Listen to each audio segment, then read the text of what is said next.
Hello friends, Tanya here with another video featuring Spellbinders Glimmer hot foil plates. I'm playing with another of the new sets that came out in May. This is the Cup of Kindness, and these are all the pieces it Glimmer hot foils. There are two dies, the one that cuts out the teapot and three dies, one that cuts out the cup and one that cuts out the hearts. Now the sentiment that comes with it does not have a die, so I went digging through my stash and found some banner dies in past Glimmer hot foil kits and chose one. This one is from the Everyday Sentiments 2. Coincidentally, it's the only one that's still available. I had not known that before I picked it, so I lucked out. I am doing some partial die cutting here so I can cut this to the length that I want, and I am just going to take and slide that die up so that it is in the grooves from the previous cutting, and I'm going to secure it with some tape, and then I'm going to make sure the die edges are in the grooves, and we'll run it through again, but only covering the die with part of the plate. And this creates about a 3-inch long banner. Now I'm going to color the teapot and the teacups, and I'm going to try to remember to show you the colors. I'm trying to get better at that. And I'm just using some simple blending here, starting with the darker color. I know it doesn't look like it's the darker color, but when you actually lay down the colors, it does seem to be the darker color. Just going to fill this in. It's, like I said, really simple, just doing some simple shading to add some dimension to that nice round teapot. I am going to make 3 cards today, as you may have seen in the little sneak peek or the thumbnail for this video, and it is all, of course, featuring the teacups, and each card is a different size. I'm doing a 5x7 mini slimline and a slimline in this series. And I try to use just one or two additional die sets, trying to limit the amount of products I use on each card. There's the finished teacup and teapot. And now we're going to go ahead to the other main feature of this video. I'm going to ink blend a panel of cardstock here. This is 5.5 by 8.5 inch piece of 80-pound Nina Solar White. And I'm using Wilted Violet, Worn Lipstick, and Scattered Straw Distress Oxides. I sped this way up because I'm pretty sure you don't want to watch me doing this in real time. I think it took me about 5 minutes to blend this and then do the stenciling, which is coming next. This is a different color combination. Who would think that purple, pink, and yellow would work? But it does. I really like how it turned out. I am using this Scattered Hearts stencil from scrapbook.com. I wanted to add some hearts to mimic the little string of hearts steam coming out of the cups, and I'm going right back over the same colors, blending the edges so that they blend from one color to the next. I really like that peachy pink that you get with the blend of the yellow and the pink, the Scattered Straw and the Worn Lipstick. I think it really turned out well. Then I thought about a tip that Carrie Rhodes had shown recently, and she had been working with Distress Oxide sprays and a stencil, and decided to flip that stencil over and use the ink that was left over on a scrap piece of paper. And I thought I'd give this a try. So I spritzed it with some pearlized water, and that's what I came up with. I loved it so much. That's what we're using for the first card. So I cut this down to 4.5 by 6.5, and I put some coaster blank on the back of it. Then I pulled out the Picot Petite ovals and the Essential Ovals dies, and I cut a white cardstock oval in the middle size, and then I took the matching Essential Oval and die cut that in vellum, and then I add a little coaster blank chunks behind each of these images, and I'm going to line them up on the vellum to create this little tea scene. I love tea. I don't know about you, but tea is my drink of choice. In fact, I am drinking tea right now. Any time of day, I probably have a cup of tea nearby. It's just, tea makes everything better. Tea makes me happy. Tea makes the world go round. That's kind of how I feel about tea. Tea goes with me everywhere. I have an emergency tea supply in my purse and probably in my lunch bag and maybe even a stash in my car. Yeah, I think I have a problem. We're adding a little bit more coaster blank behind the images on the vellum because I don't want the vellum to have any glue showing when I adhere it to the Picot Petite oval. And we'll adhere that to the front. I almost forgot to put a little bit of coaster blank behind where the sentiment strip is going to go, but I did remember last second. I don't usually show you all of this cutting of the coaster blanks and putting it behind the elements, but it's really not very different than using foam or what do you call it? The craft foam, the sheets, fun foam, or the foam tape. It's just a lot thinner and you can cut it with anything, etc.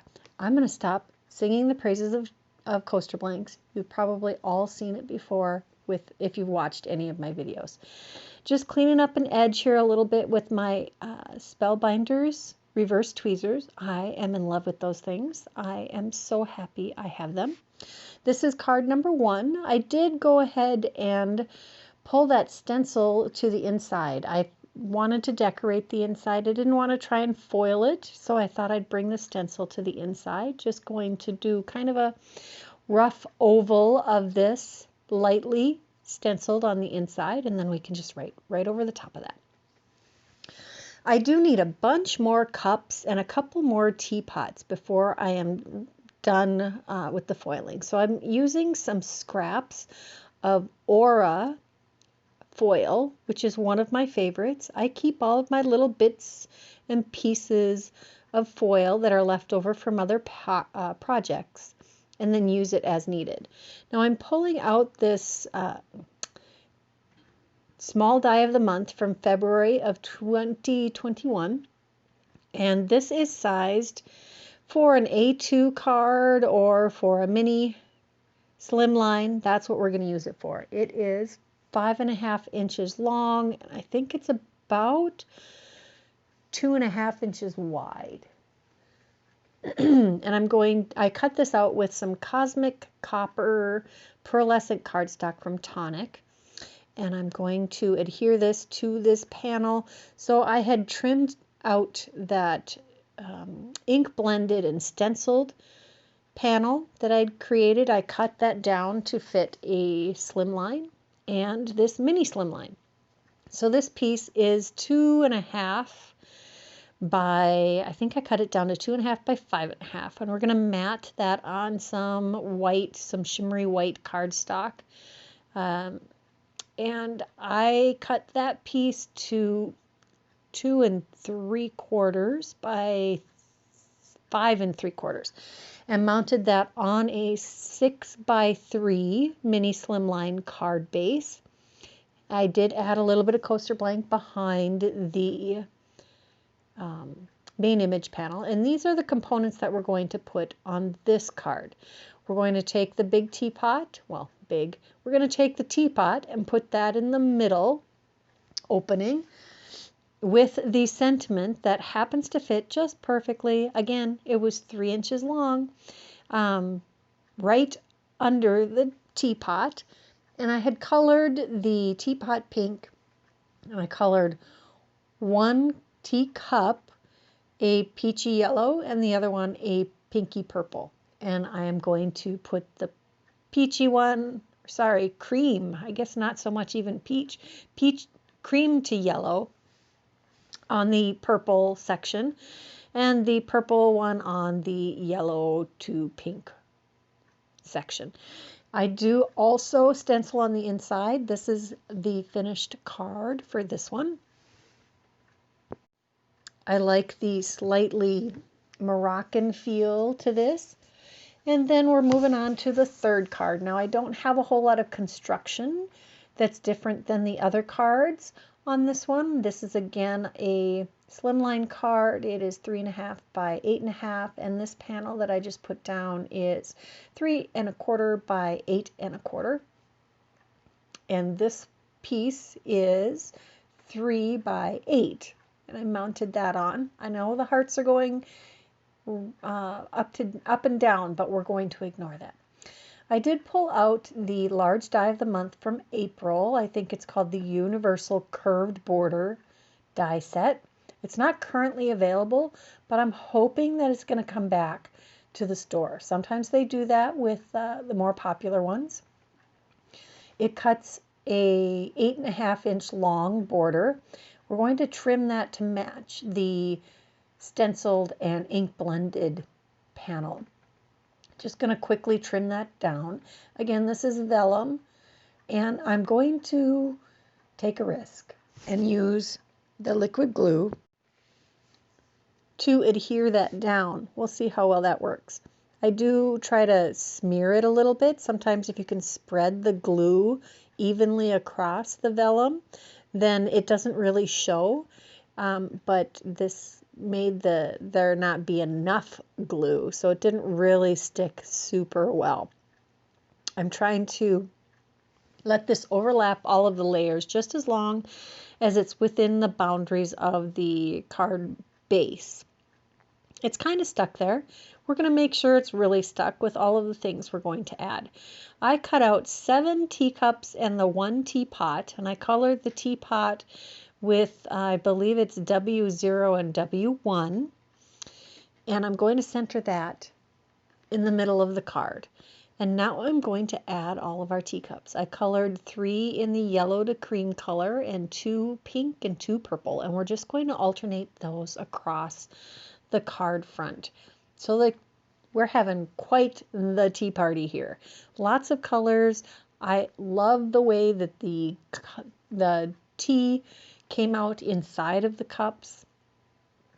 I really had gotten the hang of coloring the cups and adding the tea by the time I got to this card. And we're just simply going to add all of those. I did, of course, put a little bit of coaster blank behind all of them. I wanted a little extra dimension.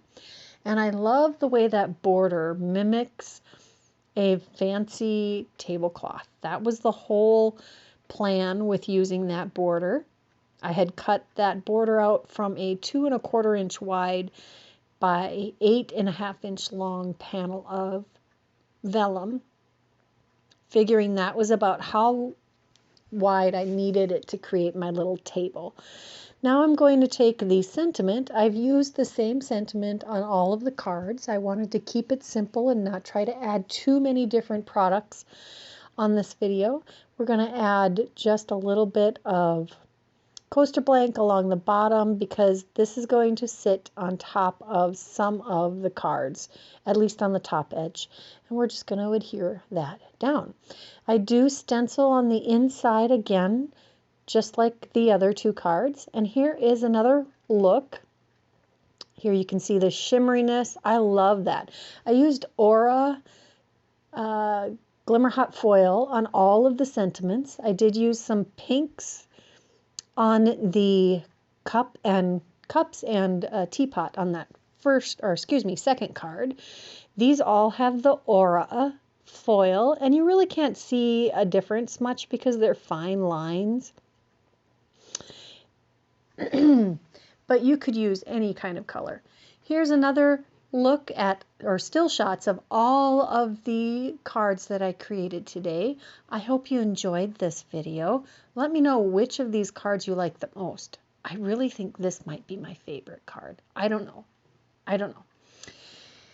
Let me know which technique you like the most. If you are interested in any of the products I used today, they are in the description box below. Here's a few more places to find me in the world. If you haven't subscribed to this channel, please take a moment and do that. And until next time, bye-bye.